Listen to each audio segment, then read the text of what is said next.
శ్రీ సాయినాథాయ నమః. శ్రీ సాయి సచ్చరిత్రము 21వ అధ్యాయం. ప్రస్తావన యోగేశ్వరుల వ్యవస్థ.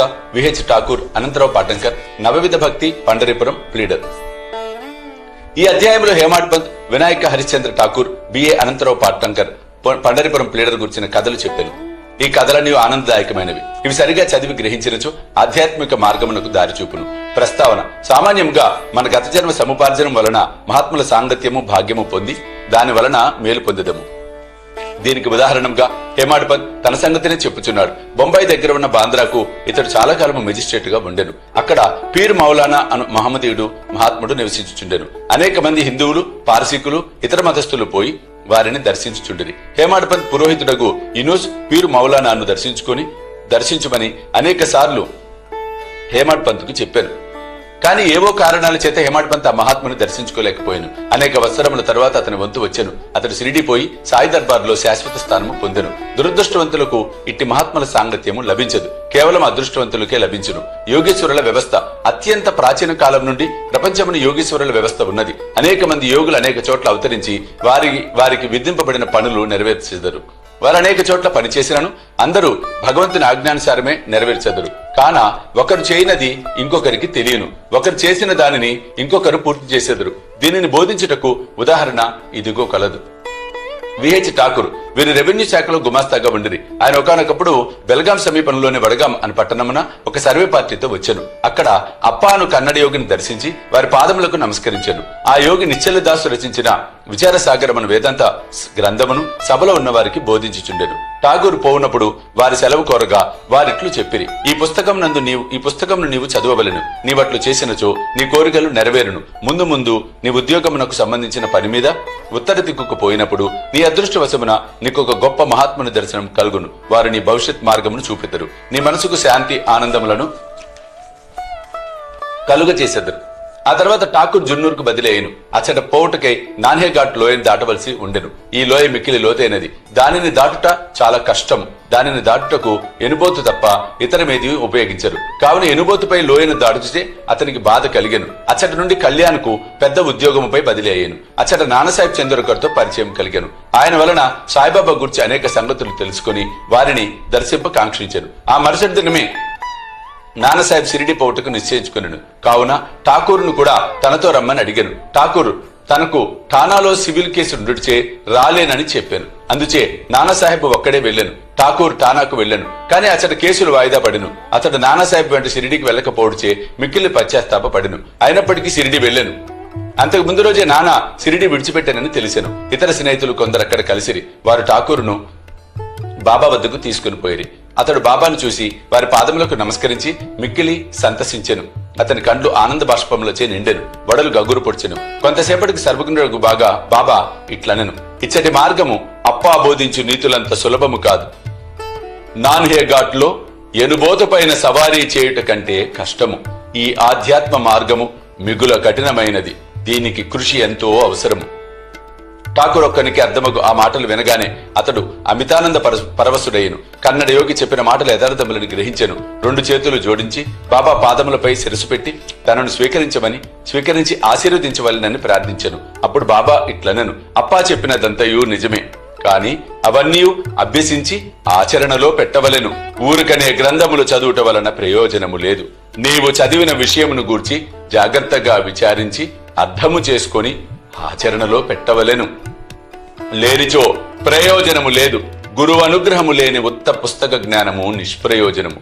విచారసాగరంలోని సిద్ధాంత భాగమతుడు చదివి ఉండెను. కాని ఆచరణ షిరిడీలో నేర్చెను. ఈ దిగువ చెప్పిన ఇంకొక కథ కూడా ఈ సత్యమును బలపరచును. అనంతరావు పాటంకర్ అని పూనా పెద్ద మనుషులు ఒకడు బాబాను చూడటానికి వచ్చాను. షిరిడీకి వచ్చి బాబా దర్శనం చేశాను. అతని కండ్లు సంతృష్టి చెందెను, ఆనందించెను. అతను బాబా పాదములపై పడి తగు విధముగా పూజించి పిమ్మట బాబాతో ఇట్లనెను, నేను ఎక్కువగా చదివి తిని వేదాంతములను చదివి తిని అష్టాదశ పురాణములు వింటిని. నా మనసునకు శాంతి లేదు కనుక నా పుస్తక జ్ఞానమంతయు నిష్ప్రయోజనము. పుస్తక జ్ఞానము లేని నిరాడంబర భక్తులు నాకంటే మేలు. మనస్సు శాంతి పొందనిచో పుస్తక జ్ఞానము వ్యర్థము. నీ దృష్టి వలన, నీ మహత్తరమైన మాటల వలన నీవు శాంతి ప్రసాదించువని వింటిని. అందుచే నేనిచ్చటకు వచ్చి తిని. కావున నా యందు దాక్షిణ్యము చూపుము, నన్ను ఆశీర్వదించుము. అప్పుడు బాబా ఒక నీతి కథ ఈ విధముగా చెప్పాను. ఒకనాడు ఒక వర్తకుడు వచ్చెను. అతని ముందు ఒక ఆడగుర్రము లద్దె వేసెను. అది 9 ఉండలుగా పడెను. జిజ్ఞాసు అయిన ఆ వర్తకుడు పంచకొంగు సాచి 9 ఉండలను అందులో పెట్టుకొనెను. ఇట్లు అతడు మనసును కేంద్రీకరించగలిగెను. ఈ మాటల యథార్థమును పాఠంకర్ గ్రహించలేకుండాను. అందుచేతడు గణేశ దామోదర్ ఉరఫ్ దాదా కేల్కర్ ను ఇట్లు అడిగాను.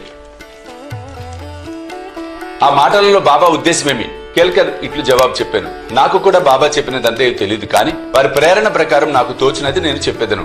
ఆడగుర్రం అనగా ఇచ్చట భగవంతుని అనుగ్రహము. 9 ఉండల లద్దె అనగా నవవిధ భక్తులు. అవేమన్నా శ్రవణము, కీర్తనము, స్మరణము, పాదసేవనము, అర్చనము, నమస్కారము, దాస్యము, సఖ్యత్వము, ఆత్మ నివేదనము. ఇవి నవవిధ భక్తులు. వీణిలో ఏదైనా ఒక మార్గము హృదయపూర్వకంగా అనుసరించిన ఎడల భగవంతుడు సంతృష్టి చెందును.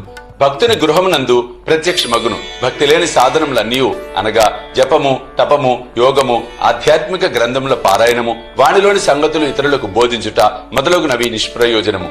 భక్తియే లేనిచో వేదములలోని జ్ఞానము, జ్ఞాని అను గొప్ప ప్రఖ్యాతి, నామమాత్రమునకే చేయు భజన ఇవన్నీ వ్యర్థము. కావలసినది ప్రేమాస్పదమైన భక్తి మాత్రమే. నీవు కూడా ఆ వర్తకుడు అనుకొనుము, లేదా సత్యం తెలుసుకున్నట్టుకు ప్రయత్నించుచున్న వ్యక్తివి అనుకొనుము. వానివలే నవవిధ భక్తులను ప్రోగు చేయము, ఆతురతతో ఉండుము. వానివలే నవవిధ భక్తులను ఆచరణలో పెట్టుటకు సిద్ధముగా ఉండును. అప్పుడే నీకు మనస్థైర్యము, శాంతి కలుగును. ఆ మరుసటి దినము పాఠంకర్ బాబాకు నమస్కరించుటకు పోగా 9 గుర్రపు లద్ది ఉండలను ప్రోగు చేసితివా లేదా అని ప్రశ్నించెను.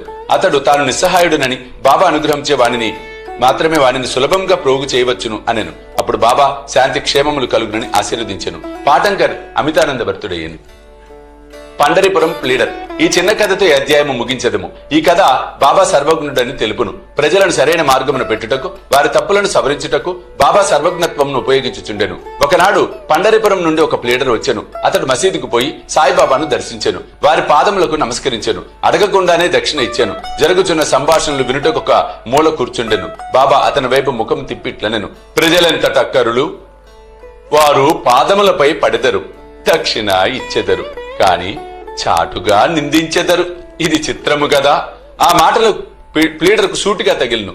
ఎవరికి బాబా మాటల్లోని అంతరార్థము బోధపడలేదు.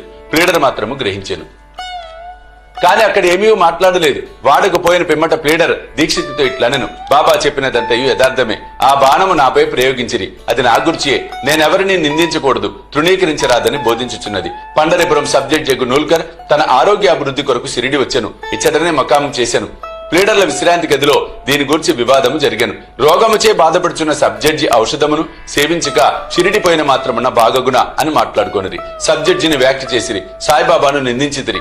నేను కూడా అందు కొంత భాగం వహించి తిని.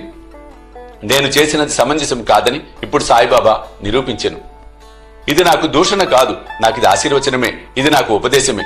నేను ఇక మీదట ఎవరిని దూషించరాదు, ఎవరిని నిందించరాదు, ఇతరుల విషయంలో జోక్యము కలుగ చేసుకొనరాదు. పండరిపురంకు సిరిడి 300 మైళ్ల దూరమున ఉన్నది. బాబా సర్వజ్ఞుడు అగుడిచే పండరిపురంలో ప్లీడర్ల విశ్రాంతి గదిలో ఏం జరిగినో తెలుసుకొనిది. ఈ నడుమనున్న స్థలము, నదులు, అడవులు, పర్వతములు వారి సర్వజ్ఞత్వమునకు అడ్డుపడలేదు. వారు సర్వము చూడగలిగిరి. అందరి హృదయములలో గల దానిని చదవగలిగిరి. వారికి తెలియని రహస్యము లేదు. దగ్గరనున్నవి, దూరముగా ఉన్నవి ప్రతి వస్తువు కూడా పగటి కాంతి వలె వారికి తేటతెల్లెము. ఎవడైనా దూరముగా గాని దగ్గరగా గాని ఉండనిమ్ము. బాబా సర్వాంతర్యామి అగుడిచే వారి దృష్టి నుంచి తప్పించుకున్నట్టు వీలు లేదు. దీనిని బట్టి ప్లీడరు నీతిని నేర్చుకునేను. ఒకరి గురించి చెడు చెప్పరాదు, మరియు అనవసరముగా వ్యాఖ్యానము చేయరాదు. ఇట్లు బాబా అతని దుర్గుణమును పోగొట్టి సన్మార్గమునందు పెట్టెను. ఇది ఒక ప్లీడర్ గురించి చెప్పినది అయినప్పటికీ అందరికీ వర్తించును. కాబట్టి ఈ కథ బోధించు నీతిని జ్ఞప్తిందుంచుకొని మేలు పొందిదము గాక. సాయిబాబా మహిమ అగాధము, వారి లీలలు కూడా అట్టివే, వారి జీవితము అట్టిదే. వారు పరబ్రహ్మము యొక్క అవతారమే. 21వ అధ్యాయం సంపూర్ణము. సద్గురు శ్రీ సాయినాథ అర్పణమస్తు. శుభం భవతు.